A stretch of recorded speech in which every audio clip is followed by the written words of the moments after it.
Hello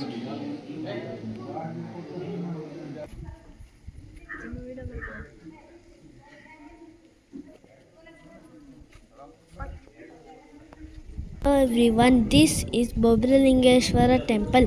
It's located in Mysore, Urma. It is surrounded by Agnashni River. There are two ways to come to Bobralingeshwara Temple.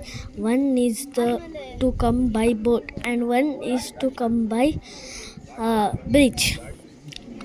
Bobralingeshwara temple has many gods. When people come and ask for something, it comes true. So it has many devotees.